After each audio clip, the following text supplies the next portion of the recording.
It's not often that we get brand new modern gaming news that actually might have an effect on the retro game collecting market. But as I'm sure the vast majority of you have seen by now, Nintendo World Championships NES Edition is coming to the Nintendo Switch. And genuinely, I am excited for this. I'm going to buy the game, I'm going to play the game, I'm going to buy one of the deluxe editions. I think it's $59.99. Yeah, here it is. They have a picture right here in the article. This is the North American version and you get like a gold replica cart. Hopefully the cartridge itself that is included isn't just like super junky feeling. Like hopefully it has some weight, hopefully it's nice, but either way, I just want this for the collection and then I'll probably just buy the game digitally to play it. I think it's like $30 digital, so buy physical, play digital, buy 2 physical, I don't know, I'll figure it out. The Japanese version is also unique. It's going to include 2 Famicom controllers, so maybe it's worth also buying a Japanese version. I don't know. It feels a bit excessive to buy both special editions, but I do just want to point out that the Japanese version is going to be different. So this game that's coming, Nintendo World Championships NES Edition, what it's going to have is 150 different challenges across 13 classic NES games. Of course, the original NWC featured Rad Racer, Mario Bros, and Tetris. You play on a time limit, you try to get as many points as you can. That was the whole point. It was a competition. It was a competition cartridge. So the new game is also going to tap into that competitive gaming nature. The huge speedrunning culture that exists on Twitch exists online these days. I think it's kind of a perfect fit and a perfect way to introduce these NES games forward. Like I said, I'm excited for this. I'm going to pick it up. I'm going to play this. But when it comes to actually just playing NES games, I hardly ever do it. I don't want to say that it's boring to go back and play NES games, but you really, at least for me personally, you really have to be in the right mood for it. Like maybe sitting down with a few friends and you pop in some nostalgic titles or you check out some games you've never played before. That can be a fun time, right? You can spend a few hours doing that, but sitting down to play alone these days, I actually don't know the last time I've just sat down and played NES games. And in saying that though, like I absolutely loved NES Remix. Like that game was fantastic. I played hours and hours of that. I played it alone and I played it with friends. For me, being someone who isn't like completely in love with playing NES games, just sitting down and playing these short bursts, these different challenges, being introduced to these games in little short ways, little different ways. That's absolutely awesome. It's like the F-Zero 99 that came out. That was like the best thing that could have possibly happened for introducing people to the old F-Zero game. I have never played F-Zero on Super Nintendo. Now I've played F-Zero 99 and I'm like, man, this is a pretty fun game. But I don't know if I ever would have gone back and just sat down to play F-Zero. So I'm sure you're sitting there thinking then that, oh, Greg's gonna say that the NES Championships here, this is just gonna, the NES market to the moon, baby. This is gonna change everything. Like if we look at price charts right now, you can see the NES market's kind of going down. Like this is gonna change that. And no, I'm not completely delusional. I don't think that this coming out is just gonna immediately jumpstart NES collecting. Everyone's gonna run out and grab NES games.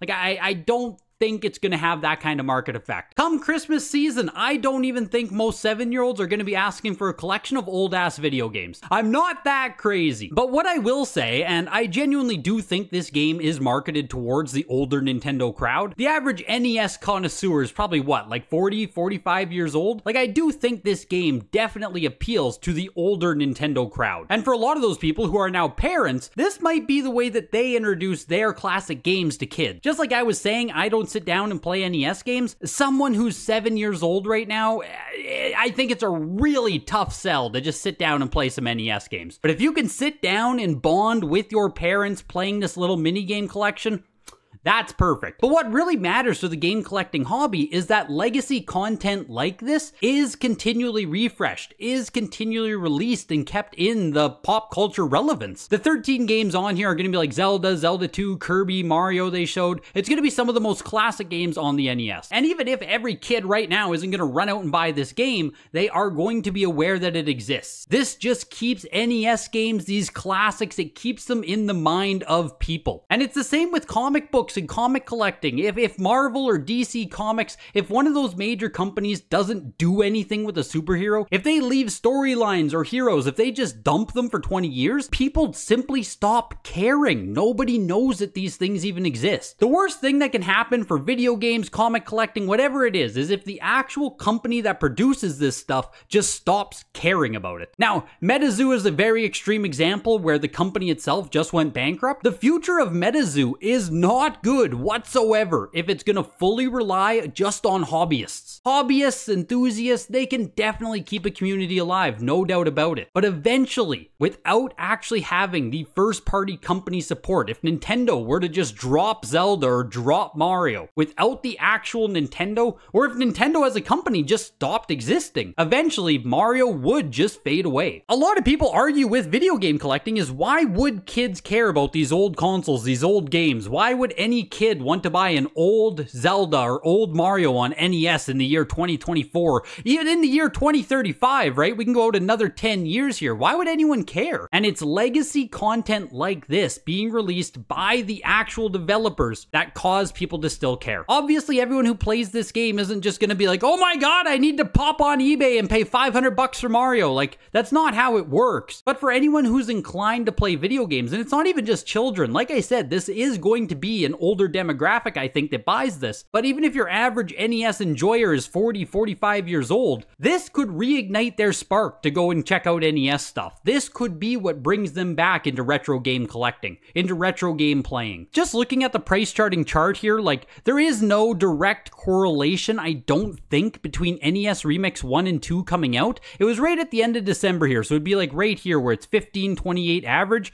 The other one came out about right here at a 16.12 average. Going from April 2014 all the way to about October 2016, the average NES cartridge price did double in that time span. Like I said, I don't think it's like NES Remix was the biggest game ever, so everyone was collecting NES cartridges. NES collecting in general was more popular back then. YouTube culture, Pat the NES Punk, AVGN. NES collecting was super popular back then. And then you can see from like October 2016 all the way until basically COVID, January 2020, for almost 4 years, the NES market moved sideways. Before COVID was happening, there was actually a lot of talk of like the NES bubble finally bursting. Then, of course, we saw what happened over the next 2 years, and as of right now, I mean, we are still coming down. Peaked out at an average price of $47.66. Right now, we're sitting at $41.56. And even if this release does absolutely nothing for anything, for any collecting, no one joins into the hobby. For myself, as a gamer, as someone who just enjoys classic video games, I truly, truly, truly hope that we still keep getting stuff like this in the future. I hope we get a Super Nintendo World Championships Edition. That would be fantastic. Having Nintendo or whoever it is release this legacy content in brand new offerings, fantastic. The best way that this stuff can be enjoyed, in my personal opinion. Let me know if you guys are going to be picking this up. Let me know if you think this has any effect whatsoever on the retro game market, or if I'm just frickin' talking a whole bunch of nonsense. Say thank you to every single patron who helps support the channel, as well as YouTube members. I can't do this without you guys. Hit the like button, and I'll see you guys in the next video. Bye.